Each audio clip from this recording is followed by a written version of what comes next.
بسم اللہ الرحمن الرحیم۔ السلام علیکم ورحمۃ اللہ وبرکاتہ۔ جو بوڑھے حج پر نہیں جا سکے گھر بیٹھ کر یہ سورت 7 بار پڑھ لیا کریں۔ حضرت محمد صلی اللہ علیہ وسلم نے فرمایا 7 بار حج کرنے سے زیادہ ثواب ملے گا اور زندگی بھر کے تمام گناہ مٹ جائیں گے۔ محترم ناظرین، جو بوڑھے حج پر نہیں جا سکے تو گھر بیٹھ کر اس سورت کی آیت 7 مرتبہ پڑھ لیا کریں۔ نبی کریم صلی اللہ علیہ وسلم نے فرمایا بار بار حج کرنے سے زیادہ ثواب ملے گا اور زندگی بھر کے تمام گناہ معاف ہو جائیں گے۔ جس شخص نے بڑھاپے میں یہ سورت کی آیت 7 مرتبہ پڑھ لی تو اللہ تبارک و تعالی اس کے سارے گناہ معاف کر دیتا ہے اور جنت بھی اس شخص کا انتظار کرتی ہے۔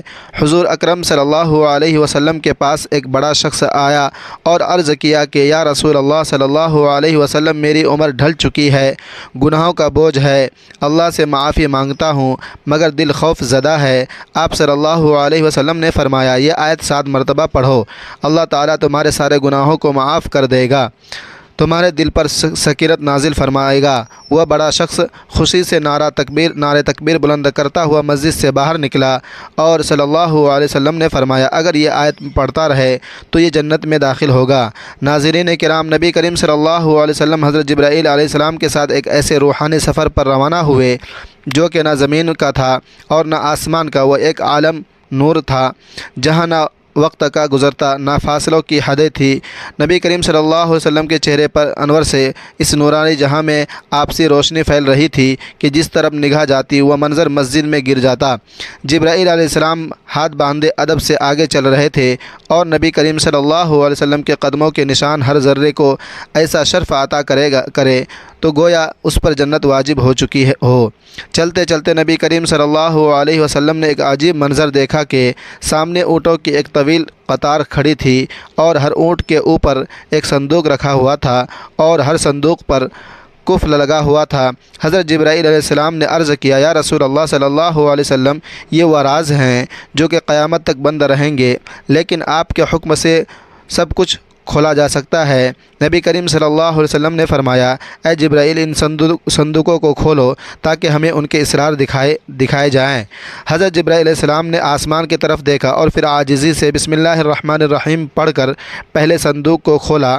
صندوق کھلتے ہی روشنی کا ایک سیلاب باہر نکلا اور اس میں ہزاروں انڈے تھے۔ ہر انڈے کے اندر ایک چھوٹا سا ذرہ تھا اور ہر ذرے میں خشخاش کا ایک دانہ تھا۔ نبی کریم صلی اللہ علیہ وسلم نے اس کو شفاش کے دانے کو دیکھا تو فرمایا جبرائیل یہ کیا ہے؟ حضرت جبرائیل علیہ السلام نے عرض کیا یا رسول اللہ صلی اللہ علیہ وسلم، کائنات کا وہ راز ہے جو انسان کے عقل سے بہت بلند ہے۔ جب انہوں نے اس خشخاش کے دانے کو کھولا تو اندر ایک جہاں آباد تھا، اس جہاں میں دریا بہہ رہے تھے، پرندے اڑ رہے تھے اور ایک عظیم مجمع لگا ہوا تھا جس نے علماء خطبہ دے رہے تھے اور علماء اعلان کر رہے تھے کہ انسانوں عنقریب ایک آخری نبی صلی اللہ علیہ وسلم آنے والا ہے۔ وہ ایسا نبی ہوگا جس کے آنے سے زمین کو زندگی ملے گی اور آسمان کو سلام دے۔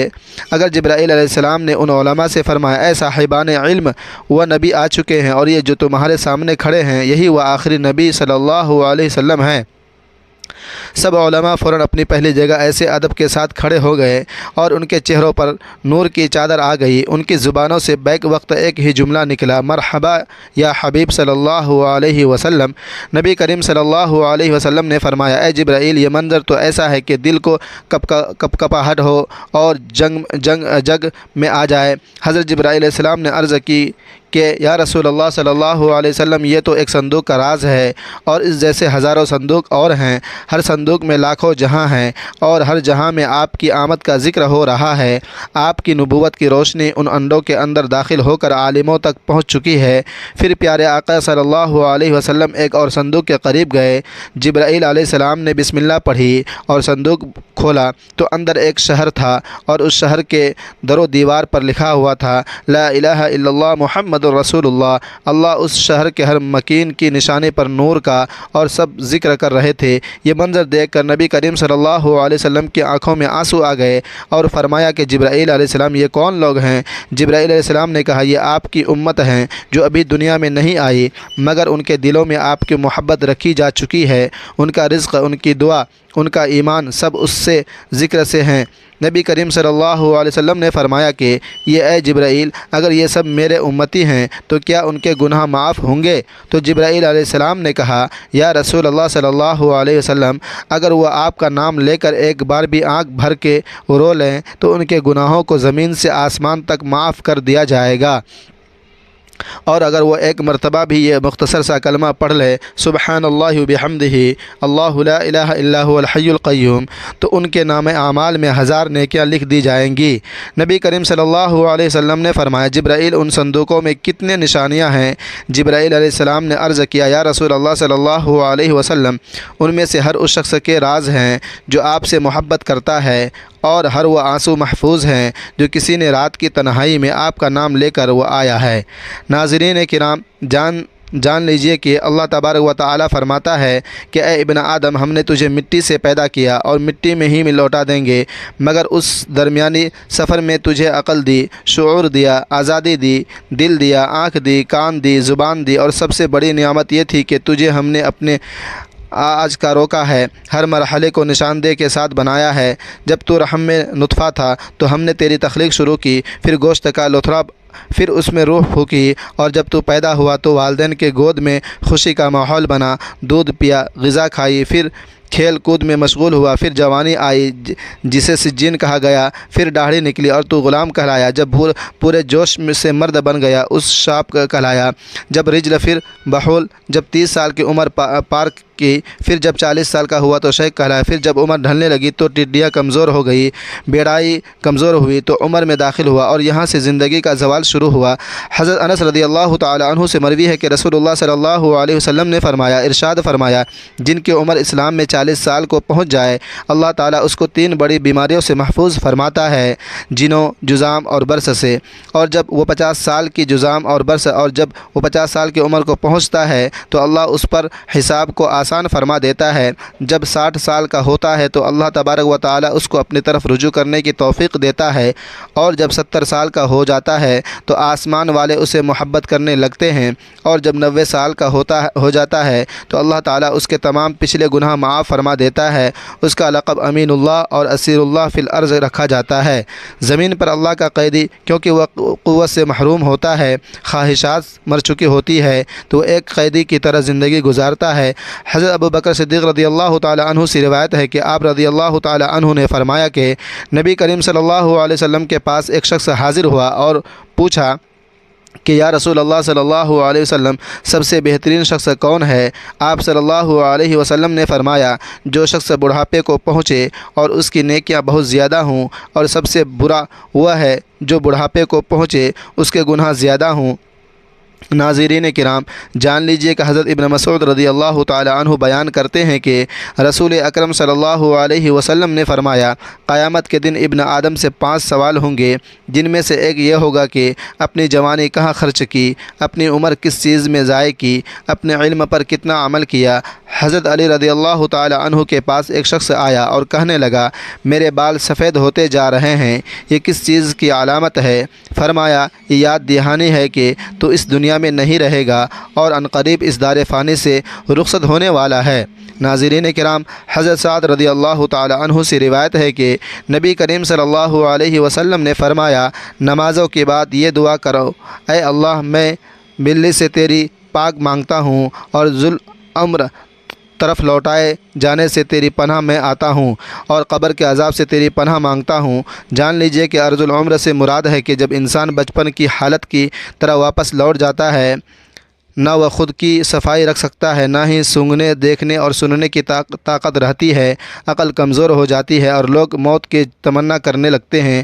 علامہ عینی رحمۃ اللہ علیہ فرماتے ہیں کہ ارذ العمر وہ عمر ہے جس میں انسان اپنی عقل کھو دیتا ہے، سمجھنے کی طاقت نہیں رہتی، یادداشت ختم ہو جاتی ہے، ایسے شخص کی حالت معذور بچے جیسی ہو جاتی ہے، وہ عبادت نہیں کر سکتا، حتیٰ کہ وہ کسی انسان کو نہیں پہچان پاتا۔ جان لیجئے کہ حضرت عطا نے حضرت ابن عباس رضی اللہ تعالی عنہ سے روایت کی ہے کہ جو شخص قرآن کی تلاوت کرتا رہتا ہے، اللہ تعالیٰ اسے عرض و عمل کی طرف نہیں لوٹاتا۔ اکرمہ نے فرمایا کہ جو علم القرآن سے جڑا رہے وہ کبھی بھی ذلت والی عمر کو نہیں پہنچتا، بلکہ جتنی عمر بڑھتی ہے اتنی ہی عزت بڑھتی ہے۔ جان لیجئے کہ اللہ تبارک و تعالی ارشاد فرماتا ہے کہ ہم نے انسان کو مٹی سے پیدا کیا اور پھر ہم ہی انسان کو وفات دیتے ہیں اور بعض کو ناکارہ عمر کی طرف لوٹا دیتے ہیں تاکہ وہ جاننے کے بعد بھی کچھ نہ جان سکے۔ لہٰذا اے بندہ مومن، اگر اللہ نے تجھے جوانی دی، صحت دی، طاقت دی تو اس کا شکر ادا کر اور نیک اعمال کا دیکھے۔ بڑھاپے میں تیرے لیے آسانیاں ہوں۔ جان لیجئے کہ نبی کریم صلی اللہ علیہ وسلم نے فرمایا، جو شخص 7 مرتبہ یہ آیت پڑھ لے تو اللہ تبارک و تعالی اس کے تمام گناہ معاف فرما دیتا ہے اور 7 بار حج کرنے سے زیادہ ثواب ملے گا اور زندگی بھر کے تمام گناہ مٹ جائیں گے۔ محترم ناظرین، بوڑھے لوگوں کی عبادت کا ذکر قرآن و حدیث میں خاص اہمیت کے ساتھ آیا ہے۔ بڑھاپے میں عبادت کرنا نہ صرف اجر عظیم کا باعث ہے بلکہ یہ آخرت کی کامیابی کا ذریعہ بھی ہے۔ قرآن پاک میں اللہ تعالیٰ فرماتا ہے، اور جو کوئی نیک عمل کرے گا، آپ کا مرد ہو یا عورت، بشرط کہ وہ مومن ہو، تو یہی لوگ جنت میں داخل ہوں گے اور ان کے ساتھ ذرہ برابر بھی ناانصافی نہیں ہوگی۔ بوڑھے افراد اگر عمر کے آخری حصے میں بھی نیک اعمال کرتے رہیں تو ان کے لیے آخرت میں نجات کا سبب بن سکتا ہے۔ بڑھاپا توبہ اور رجوع اللہ کا بہترین وقت ہے۔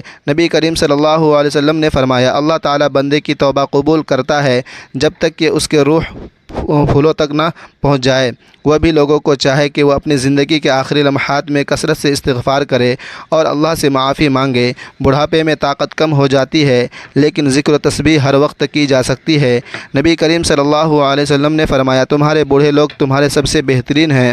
بوڑھے افراد اگر قرآن پاک کی تلاوت، تسبیحات، سبحان اللہ، الحمدللہ، اللہ اکبر اور درود شریف پڑھتے رہیں تو یہ ان کے لیے نور قبر اور آخرت میں نجات کا ذریعہ بنے گا۔ بڑھاپے میں جسمانی کمزوریاں اور بیماریاں عام ہو جاتی ہیں، لیکن صبر کرنا، اللہ کا شکر ادا کرنا بھی عبادت ہے۔ اللہ تبارک و تعالی فرماتا ہے، اور اگر تم صبر کرو اور پرہیزگاری اختیار کرو تو یہ صبر کرنا ہمت کے کاموں میں سے ہے۔ برے لوگوں کی دعائیں خاص طور پر قبول ہوتی ہے اور بوڑھے لوگوں کی دعائیں خاص طور پر قبول ہوتی ہے کیونکہ وہ خلوص کے ساتھ اللہ سے مانگتے ہیں۔ نبی صلی اللہ علیہ وسلم نے فرمایا، 3 لوگوں کی دعا رد نہیں ہوتی: مظلوم کی دعا، مسافر کی دعا اور باپ کی دعا۔ اپنے بیٹے کے بوڑھے لوگوں کو چاہیے کہ وہ اپنی باقی ماندی زندگی اللہ کے عبادت، توبہ، ذکر اور دعا میں گزار دیں۔ یہ نہ صرف ان کے گناہوں کا کفارہ بنے گا بلکہ انہیں آخرت میں بلند درجات عطا کرے گا۔ اللہ تعالی ہم سب کو عمر عزیز کے آپ کے حصے کو نیکی میں گزارنے کی توفیق عطا فرمائے، آمین۔ حضور صلی اللہ علیہ وسلم کے پاس ایک شخص آیا اور عرض کرنے لگا، یا رسول اللہ صلی اللہ علیہ وسلم، میری عمر ڈھل چکی ہے، گناہوں کا بوجھ ہے، اللہ سے معافی مانگتا ہوں مگر دل خوف زدہ ہے۔ آپ صلی اللہ علیہ وسلم نے فرمایا، یہ آیت 7 مرتبہ پڑھ لو، اللہ تعالیٰ تمہارے سارے گناہوں کو بخش دے گا اور تمہارے دل پر سکینت نازل فرمائے گا اور 7 بار حج کرنے سے زیادہ ثواب ملے گا اور زندگی بھر کے بلند گناہ مٹ جائیں گے۔ قرآن مجید میں ایک ایسی آیت ہے جس کے بارے میں بعض احادیث میں ذکر کیا گیا ہے، اسے پڑھنے سے حج جتنا ثواب ملتا ہے۔ یہ آیت سورہ آل عمران کی آیت نمبر 97 ہے۔ ترجمہ: اس کعبہ میں کھلی نشانیاں ہیں، مقام ابراہیم ہے اور جو اس میں داخل ہوا وہ امن پا گیا۔ اللہ کے لیے لوگوں پر اس گھر کا حج کرنا ہے جو اس تک پہنچنے کی استطاعت رکھا ہو، اور جو کوئی انکار کرے تو بے شک اللہ سارے جہاں سے بے نیاز ہے۔ حدیث میں آیا ہے کہ جو شخص یہ آیت پڑھے اسے ایک حج کا ثواب ملتا ہے۔ ایک روایت کے مطابق نبی کریم صلی اللہ علیہ وسلم نے فرمایا، جو شخص سورہ آل عمران کی آیت پڑھے اس کے لیے ایک حج کا ثواب لکھا جاتا ہے۔ یہ فضیلت ثواب کے اعتبار سے ہے، یعنی یہ آیت پڑھنے سے حج کے برابر ثواب ملتا ہے، لیکن یہ حج کے فرض ہونے کی جگہ نہیں لے سکتی۔ جو شخص استطاعت رکھتا ہو اس پر حج کرنا فرض رہے گا۔ اس آیت کو روزانہ پڑھنا ایک بہترین عمل ہے، خاص طور پر ان لوگوں کے لیے جو حج کی سعادت حاصل نہیں کر پاتے۔ اللہ تبارک و تعالی ہمیں اس کے فضائل سے نوازے۔ وہ بوڑھا شخص خوشی سے نعرہ تکبیر بلند کرتا ہوا مسجد سے باہر نکلا اور آپ صلی اللہ علیہ وسلم نے فرمایا کہ اگر یہ آیت پڑھتا رہے تو جنت میں داخل عمل ضرور ہوگا، کیونکہ یہ آیت تمام گناہوں کو ایسے گرا دیتی ہے جیسے درخت سے پتے گرتے ہیں۔ ناظرین کرام، جان لیجیے کہ جو شخص اس بابرکت آیت کے ساتھ استغفر اللہ کو بھی شامل کر لے گا تو اللہ تبارک و تعالی اس کے دل کو نور سے بھر دے گا، قبر کو وسعت دیتا ہے اور اس پر جنت کے دروازے کھول دیتا ہے۔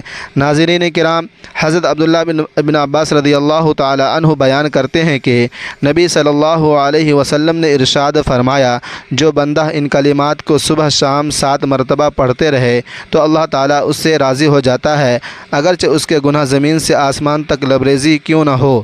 ایک اور مقام پر نبی کریم صلی اللہ علیہ وسلم نے فرمایا کہ جو شخص ہر روز رات کو بستر پر لیٹ کر یہ آیت 7 بار پڑھ لے گا تو اس کے سابقہ تمام گناہوں کو مٹا دیا جائے گا اور 7 بار حج کرنے سے زیادہ ثواب ملے گا۔ ناظرین کرام، حدیث میں ہے کہ رسول اللہ صلی اللہ علیہ وآلہ وسلم نے ایک دن صحابہ کرام رضوان اللہ علیہم اجمعین سے فرمایا، کہو 7 مرتبہ پڑھو، جس نے 1 مرتبہ پڑھا اس کے لیے 10 نیکیاں لکھی جائیں گی، اور جس نے اسے 10 مرتبہ پڑھا اس کے لیے 100 نیکی لکھی جائیں گی، اور جس نے اسے 100 مرتبہ پڑھا اس کے لیے 1000 نیکیاں لکھی جائیں گی، اور جو زیادہ پڑھے تو اللہ رب العزت بھی اسے زیادہ عطا کریں گے، اور جو اللہ رب العزت سے بخشش طلب کرے گا تو اللہ رب العزت اسے بخش دیں گے۔ ماشاء اللہ، سبحان اللہ، الحمدللہ۔ ناظرین کرام، آپ یہاں سے اس بات کا اندازہ لگا سکتے ہیں کہ اس آیت کی کتنی طاقت ہے، اس آیت کی کتنی برکت ہے۔ جان لیجئے کہ جو بھی شخص اس بابرکت کلمات کو پڑھے گا تو اللہ تبارک و تعالیٰ کے تمام گناہوں کو معاف کر دے گا اور اس پر اپنی رحمت نازل فرمائے گا۔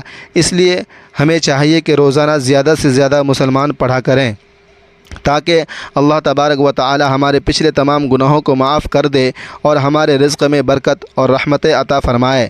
اللہ تبارک و تعالی سے دعا ہے کہ نیکی کی بات کو سننے سمجھنے میں، اس پر عمل کرنے کی طاقت کی توفیق اور عمل فرمائے۔ میرا سنانا اور آپ کا سننا قبول و منظور فرمائے، آمین یا رب العالمین۔ ناظرین کرام، آخر میں آپ سے درخواست ہے کہ میری آج کی اس معلوماتی ویڈیو کو لائک کریں، شیئر ضرور کر دیجیے گا، ہمارے چینل کو سبسکرائب کر لیجئے گا۔ جزاکم اللہ خیرا احسن الجزاء۔